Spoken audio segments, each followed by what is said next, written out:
The decree was delivered on the 4th of September, 1876. It was a cold formality, read aloud by Elder Thane in the dusty confines of the town meeting hall, a place that smelled of old pine and self-importance. Alara stood alone before the council of 5 men, her hands clasped tightly to still their trembling. The men, Thane with his severe gray beard, Mr. Davies, the carpenter, whose hands were thick with calluses and certainty, Mr. Finch, the store owner, a man whose generosity was measured in fractions of a cent, and 2 other farmers, whose faces were interchangeable masks of grim accord, looked not at her, but at a point on the wall just above her head. It was as if she were a regrettable piece of paperwork to be processed. Her cabin, the one her husband Liam had built with his own hands just 2 years prior, was declared structurally unsound and a danger to the community. A hard winter, they argued, would bring it down, and they could not be responsible. Liam had been killed in a logging accident that spring, a widowmaker tree living up to its name, leaving Alara utterly alone. She was 19 years old. Her parents had been taken by influenza a decade before, and Liam's family was a distant memory in a county she had never seen. She was an island in the small, tightly knit settlement of Havenwood, and the tide of community opinion was washing away her shores. The ultimatum was simple and cruel. She was to construct a new, suitable dwelling on her inherited plot of land before the first significant snowfall. If she failed, she would be declared a ward of the county and sent to the poorhouse in the capital, a 2-day journey away, a place from which few returned with their dignity intact. The town, Elder Thane stated with a veneer of paternalistic concern, simply did not have the resources to support a lone woman in a failing structure through the coming winter. It was a matter of practicality. She walked away from the meeting hall with the weight of their judgment pressing down on her. Her resources were pitifully scant. In a small cloth purse, she had $47 in silver coins, the last of Liam's wages paid out by the logging company. She had his tools, a well-honed felling axe, a broadaxe, an adze, a bucksaw, and a 2-man cross-cut saw that now seemed a monument to her solitude. And she had the land, a small parcel up the slope from the main settlement, left to her not by Liam, but by her grandmother, a woman the town had regarded with a mixture of respect and suspicion. Her grandmother had been a woman who understood the language of herbs and the moods of the sky, knowledge that the devoutly practical folk of Havenwood dismissed as old-world superstition.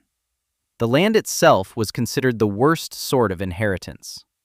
It was rocky and steep in parts, but its primary flaw, the feature that rendered it nearly worthless in the eyes of the townsfolk, was the stone. In the center of the only flat, buildable clearing sat a granite monolith, a colossal boulder left behind by a forgotten glacier. It was immense, a slumbering gray beast 12 feet high at its apex and nearly 20 feet across its southern face. It dominated the landscape, an immovable obstacle to any sensible plan of construction.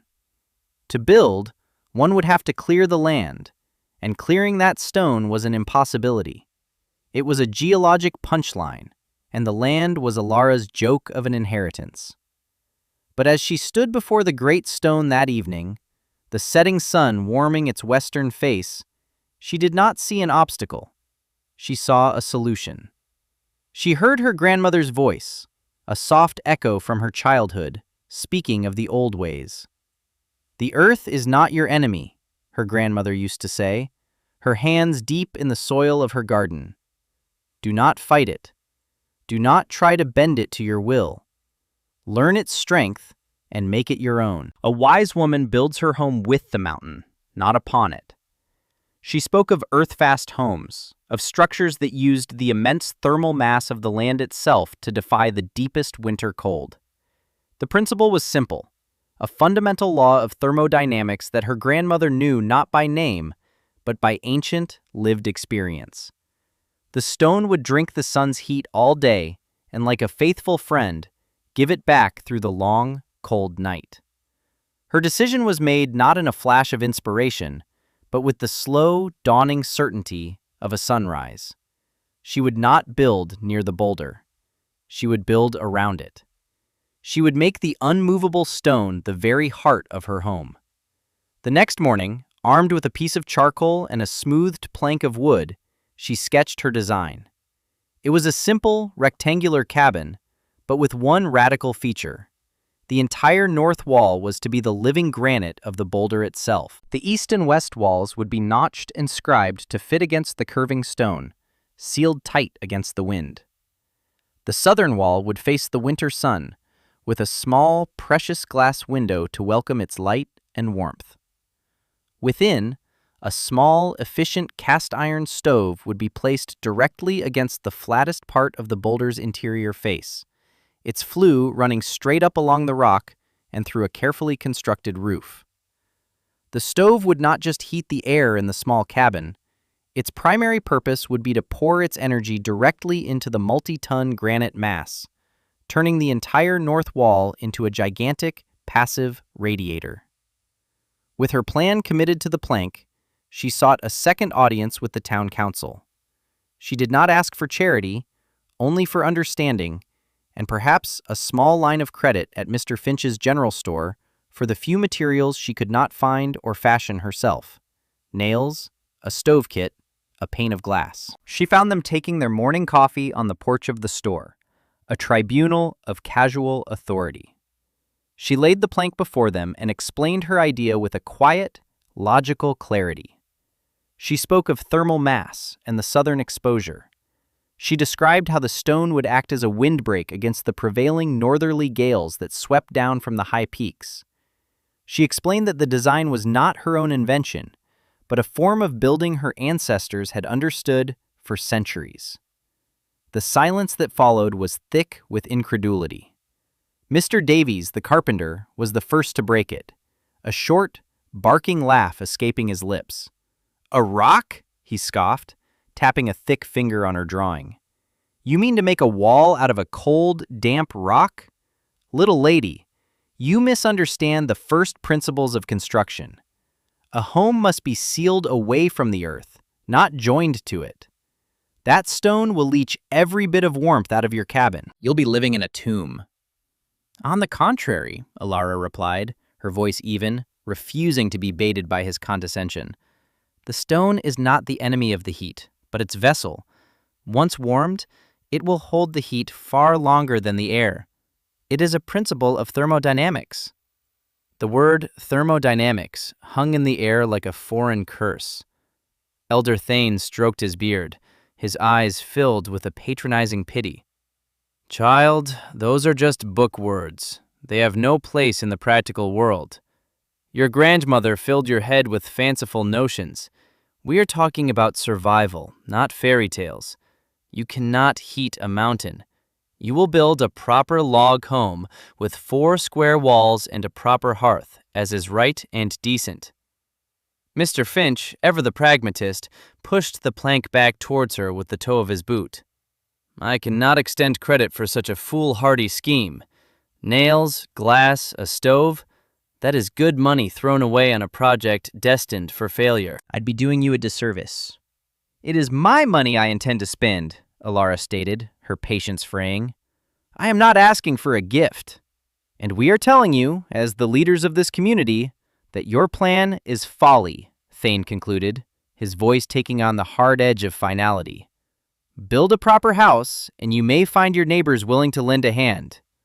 Persist in this cave-dwelling fantasy, and you do so alone. The offer of the poorhouse stands. The first snow, Alara. Do not forget." They turned their backs to her then, resuming their coffee and their conversation, dismissing her and her ancestral wisdom as if she were a child who had just proposed building a house from gingerbread. Not one of them had truly listened. Not one had considered the logic. They had heard only the strange, unconventional idea of a young, grieving woman, and their minds, set in the rigid timber frames of their own beliefs, had snapped shut. She was alone. The knowledge did not break her. It forged her resolve into something as hard and unyielding as the granite that awaited her on the hill. On September 7th, 1876, she began her work. The air was crisp with the promise of autumn, the aspens on the higher slopes already blushing yellow. Her first task was to prepare the site. She used Liam's shovel and pickaxe to clear the ground around the southern face of the boulder, scraping away the thin topsoil down to the rocky subsoil. Then, she began the grueling work of digging a foundation trench for her 3 log walls. The ground was stubborn, laced with roots and stones, and by the end of each day, her hands were blistered and her back ached with a fire that sleep could only dull, never extinguish. She was creating a footprint, 16 feet deep from the face of the rock and 24 feet wide, an area of 384 square feet. It was small, but it would be hers. For the foundation itself, she turned to the creek that ran down the western edge of her property. Over the course of a week, she hauled hundreds of smooth, rounded fieldstones, carrying them in a canvas sling Liam had used for hauling feed. She chose them carefully, fitting them into the trench in a dry stack, a technique her grandmother had taught her for building garden walls. There was no mortar, only the careful interlocking of stones, their weight and friction creating a stable base that would allow for drainage and resist the frost heaves of the deep winter. The foundation rose 18 inches from the bottom of the trench, a low, solid wall of gray and brown stone that met the great boulder in a seamless embrace. With the foundation laid, she faced the greatest challenge, the timber. The town's sawmill, owned by a cousin of Mr. Davies, would not sell to her on credit, and her $47 would not buy nearly enough milled lumber to build a woodshed, let alone a cabin. She would have to fell her own trees. Her small plot was thick with lodgepole pine and a few sturdy firs. She spent 2 days sharpening the crosscut saw, the rhythmic rasp of the file on steel, a lonely sound in the quiet woods. She chose her trees with a forester's eye, selecting standing dead timber that was already seasoned, trees that would be lighter to move and less prone to shrinking and checking after construction. Using the 2-man saw by herself was a brutal exercise in physics and endurance. She would drive a wedge into the back cut to keep the saw from binding, then work the long blade back and forth, her entire body thrown into the effort, until the great tree groaned, leaned, and fell with a ground-shaking crash precisely where she had cleared a path for it. The work was slow, dangerous, and utterly exhausting. Each felled tree was a victory, earned with sweat and a prayer. Over 2 weeks, she felled 12 perfectly straight pines, each nearly 60 feet tall. Getting the logs to the building site was another monumental task. She could not lift them, but she could lever and roll them. Using smaller logs as rollers and a long, stout pole as a lever, she painstakingly moved each massive timber from the forest to the clearing, her muscles screaming in protest. The townsfolk who passed on the trail below saw her, a small figure wrestling with leviathans, and they shook their heads, muttering to each other about the stubborn foolishness of the grieving widow. Their pity was a sharper sting than their scorn. Once the logs were on site, the work of hewing began. This was the work of shaping, of turning a round log into a building timber. With Liam's broadaxe, she scored one side of a log every foot, then came back, splitting off the curved outer wood in long, satisfying strips, leaving a flat, rough-hewn surface. She then rolled the log 180 degrees and repeated the process, creating a timber that was flat on 2 sides and rounded on the others. The air filled with the clean, sharp scent of pine pitch. The work was rhythmic, almost meditative.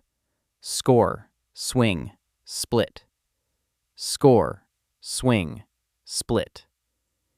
Each flattened log was a testament to her perseverance, a tangible piece of her future home. By the middle of October, the first flurries of snow were dusting the high peaks, a stark reminder of her deadline. It was time to raise the walls. This was the part of cabin building where neighbors traditionally came together for a cabin raising, a community effort of shared labor. Alara had no such luxury. She had to devise a way to lift logs that weighed several hundred pounds by herself.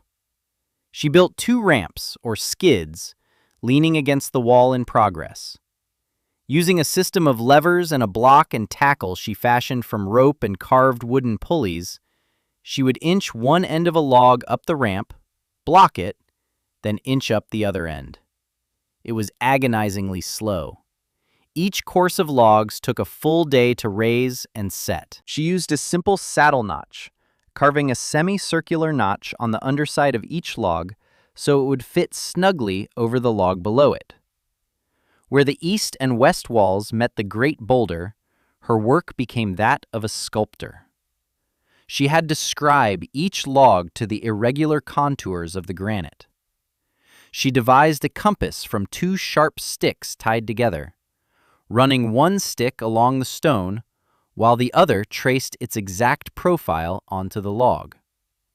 Then, with an axe and chisel, she painstakingly carved the wood to match the stone's profile, ensuring the tightest possible fit. It was a level of craftsmanship born of absolute necessity. The north wall was the silent stone itself. The south wall rose steadily, a testament to her labor. She left openings for a door and for the single window that would face the morning sun. As the walls grew higher, her world shrank to the smell of pine, the bite of the axe, and the satisfying thud of wood settling into place. She worked from before sunrise to after sunset, her body fueled by dried meat, hard biscuits, and an unbending will. In the last week of October, a traveling tinker passed through Havenwood, his wagon laden with all manner of goods. From him, Alara made her first major purchase. For $12, a quarter of her entire fortune, she bought a small, pot-bellied cast-iron stove kit and 20 feet of stovepipe. It was the most efficient model he had, designed for trappers' cabins. She carried the heavy iron pieces up the hill herself. Following the simple instructions, she assembled it and placed it on a stone plinth she had built against the smoothest section of the boulder's interior face. The stove was the active heart of her system. The boulder was its passive soul. The roof was another challenge. Without the funds for milled planks, she had to innovate. She felled smaller pines for the rafters, laying them from the top of the south wall up to a ledger board she managed to bolt directly into the granite of the boulder about 10 feet up its face. This was perilous work, requiring her to build a rickety scaffold. For the roof decking, she bartered with a farmer on the edge of town, a kind man named Silas who had largely stayed out of the town's politics. She spent 3 full days mending the fences on his north pasture, a task his sons had neglected. In return, he gave her a wagon load of rough-sawn cull planks from his own small mill, wood that was too knotted or warped for his own use, but which was a treasure to Alara. She nailed the planks to the rafters, and then, in another nod to her grandmother's wisdom, she covered the roof with sod. She cut thick, grassy bricks of earth from a nearby meadow, laying them grass side down on the planks. She then added a second layer, grass side up. The sod roof would provide excellent insulation, be fire-resistant, and shed the wind far better than wooden shingles. It made the cabin look as though it were growing directly from the hillside, an organic extension of the land itself. November arrived, and with it, a deeper, more persistent cold. The final, most crucial task remained: chinking. This was the process of sealing every gap between the logs to make the cabin airtight. She spent days by the creek, mixing a concoction of clay, sand, and dried moss, her hands numb from the icy water. Then, she painstakingly forced the mixture into every crack and crevice, both inside and out. It was tedious, messy work, but she knew that a single unsealed gap could let in a killing draft in the heart of winter. With her last $20, she bought a single pane of glass, 24 inches by 30 inches, from Mr. Finch, who counted her coins with a look of grim disapproval. She also purchased iron hinges and a latch for the door she had fashioned from the straightest of the culled planks. Installing the window was a moment of profound satisfaction. It was a clear eye looking out upon the world, a promise of light in the dark months to come. Her cabin was complete.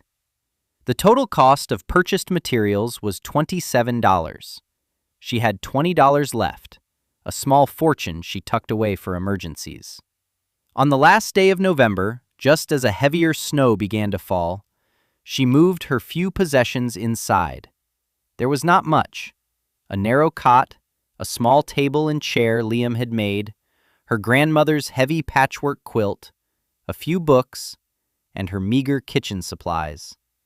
The interior was small and smelled of fresh-cut pine, damp earth, and cold stone.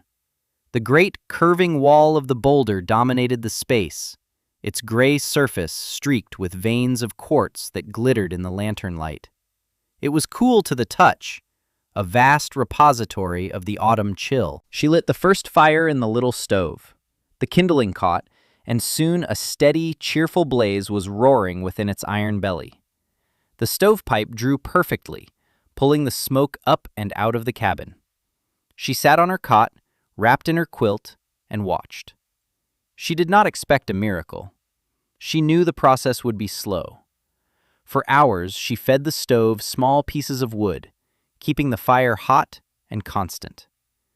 The air in the cabin slowly warmed, but the great stone wall seemed to drink the heat, giving nothing back.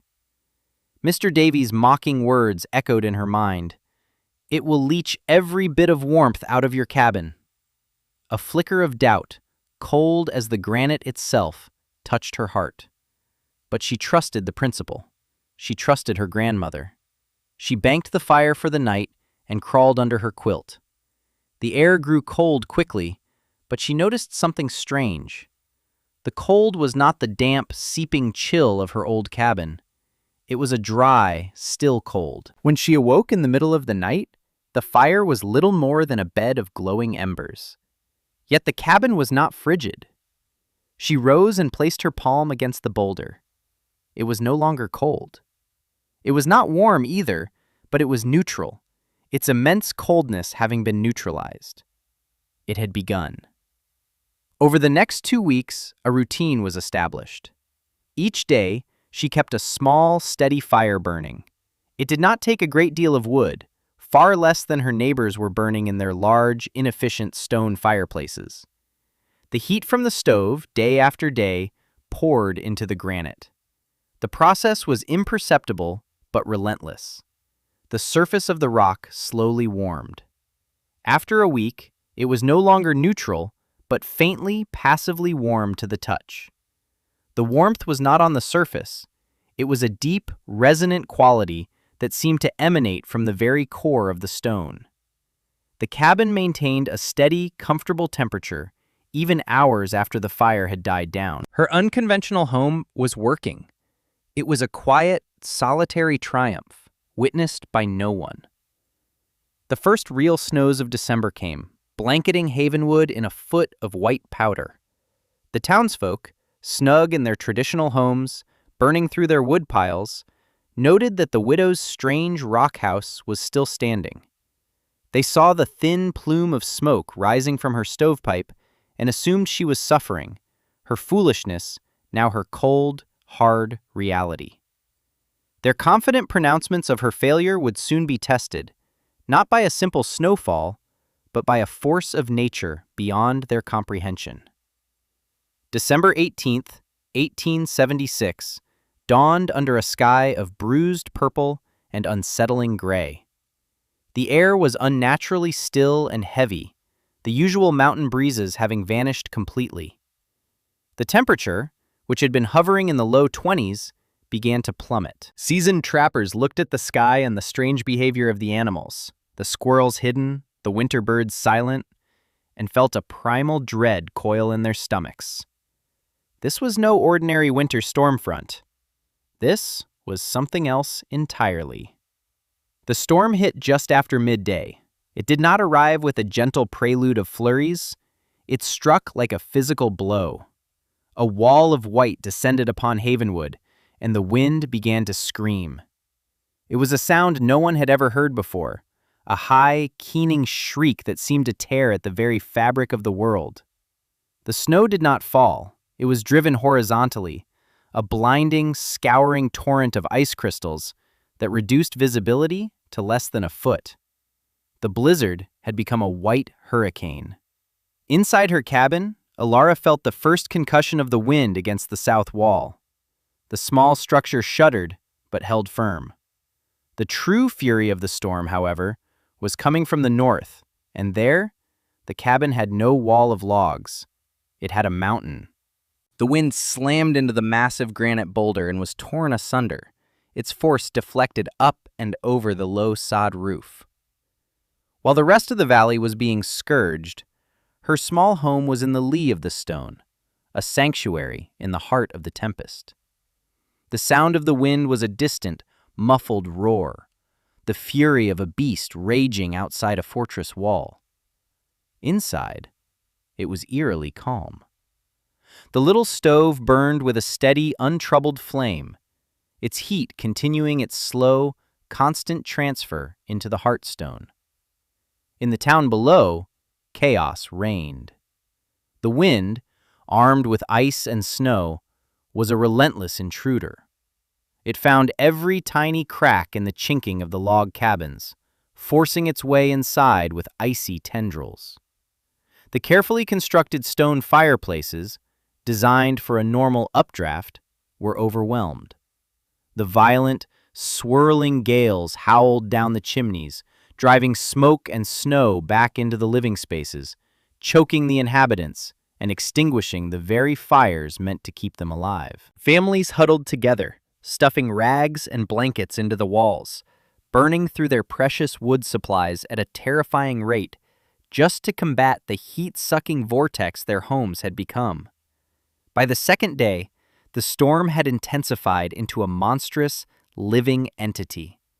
The temperature had dropped to 30 degrees below zero, and the wind howled on without pause. Snowdrifts, sculpted by the gale, piled up against the cabins, burying doors and windows, plunging the town into a state of white, roaring darkness. The roof was torn clean off Mr. Finch's general store, its contents exposed to the blizzard's fury. The fabric of the community was being shredded.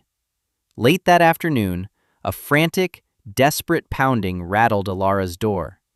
She cracked it open to a wall of swirling white. A figure, crusted with ice, stumbled inside and collapsed on the floor. It was Mr. Davies, the carpenter. Behind him, his wife and young son huddled, their faces blue with cold, their bodies racked with violent shivers. "The chimney," Davies gasped, his words ragged. "The stone. It cracked from the cold. The whole hearth collapsed. The house is full of smoke. The roof is failing. We were going to die." He looked up, his eyes wide with disbelief. He had expected to find Alara on the verge of freezing, a tragic testament to her folly. Instead, he found a place of impossible calm and warmth. There was no draft. The air was still and carried a gentle, pervasive heat that seemed to come from everywhere at once. He looked at the great stone wall, its surface radiating a soft, life-giving energy.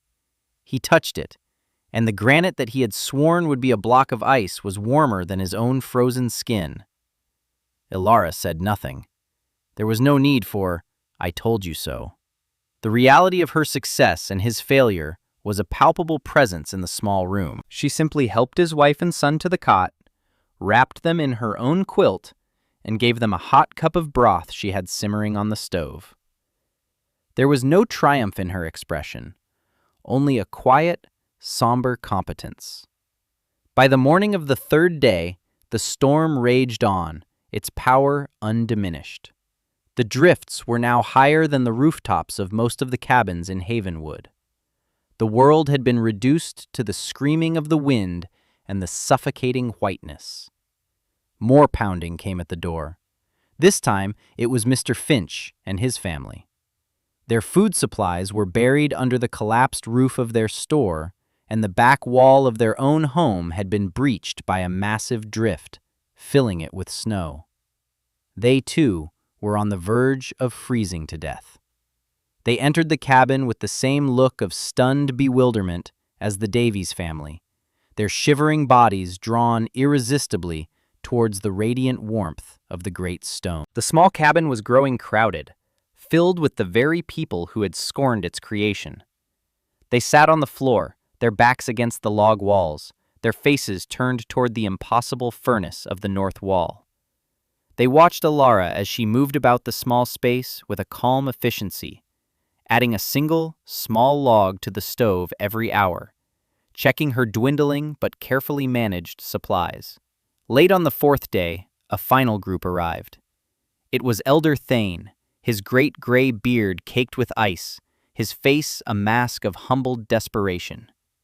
He led the last 5 survivors from the center of town, his own wife among them. His grand house, the largest and supposedly best built in Havenwood, the one with 2 massive stone hearths, had become an ice cave. The fires would not stay lit, and the wind had shattered the windows on the north side of the house. He, the pillar of the community, the arbiter of practicality and common sense, had been defeated. He stood in the doorway of Alara's cabin, the wind howling at his back, and surveyed the scene. His flock, his councilmen, his neighbors, all huddled together in the one place in the entire valley that was not just survivable, but comfortable.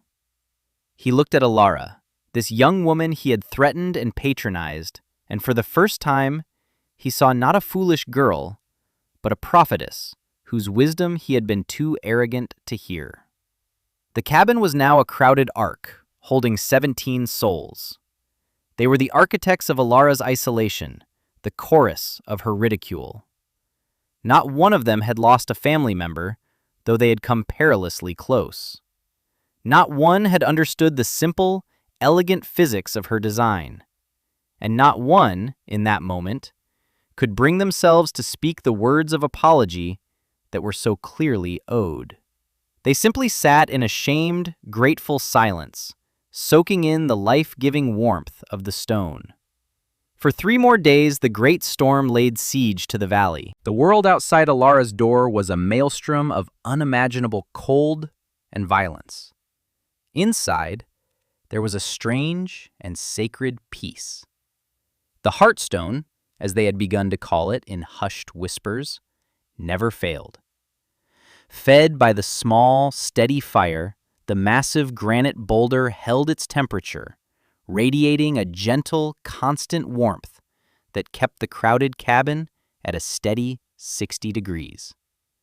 It was a miracle of stone and fire, a testament to a forgotten way of knowing. Alara managed the small community with the same methodical grace she had used to build her home. She rationed the food, her own meager supplies supplemented by what little her refugees had managed to carry with them. She enforced a quiet discipline, ensuring that the small space remained orderly. She was no longer the outcast widow, she was the quiet commander of their survival, her authority absolute and unquestioned.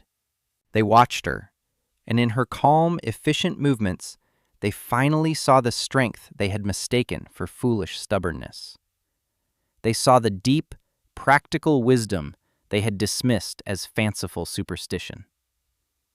On the morning of the 7th day, an unfamiliar silence woke them.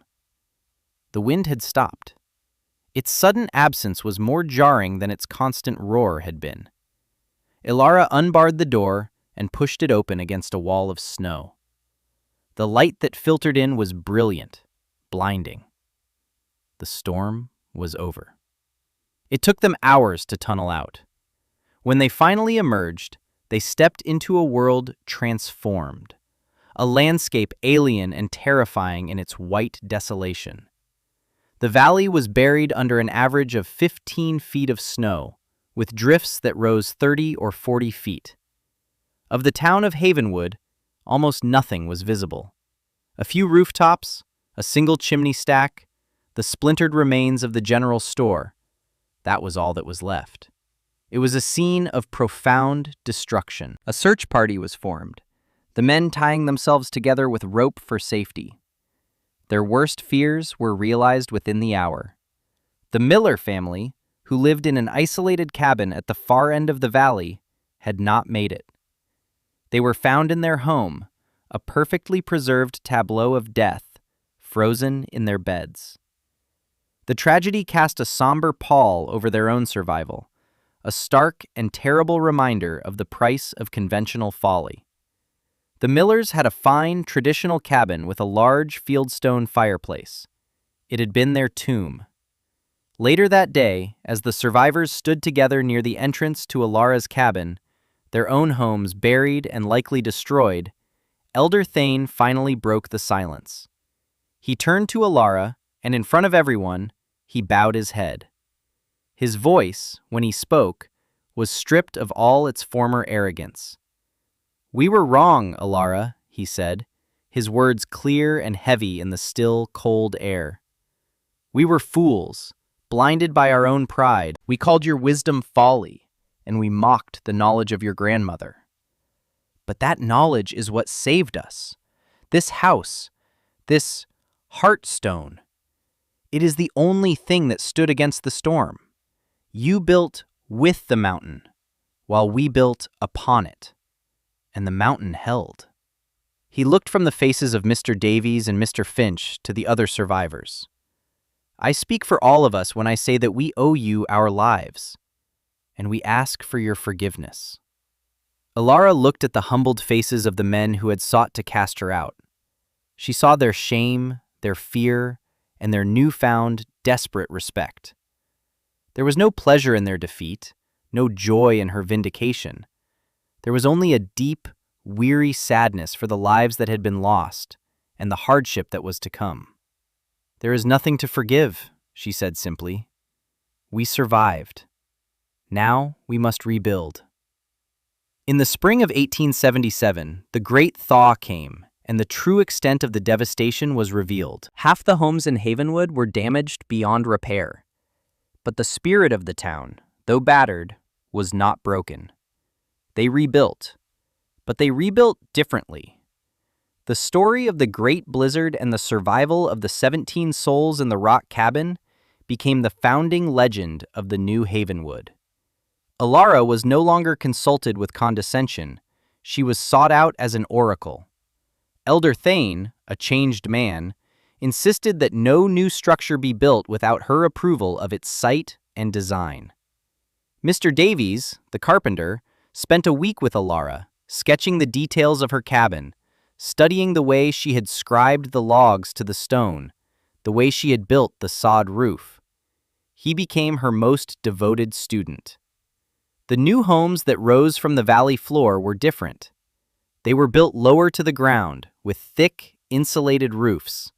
They were sited carefully, using hillsides and natural rock outcroppings as windbreaks. The age of the grand, inefficient fireplace was over. Small, airtight stoves became the standard. The principles of thermal mass, of passive solar design, of working with the landscape instead of against it, the forgotten knowledge Alara had preserved, became the new gospel of construction in Havenwood. Alara's cabin, the Rock Folly, became a landmark. It was known as the Heartstone House, a testament to the idea that true wisdom is often quiet, and that the most enduring strength comes from an alliance with nature, not a war against it. She never married again, but she was never alone. She became the quiet, revered center of her community, the sage of the mountain. Her vindication was not a fleeting moment of triumph, but the enduring, foundational story of her people. She had listened to the lessons of the stone, and in doing so, she had saved them all.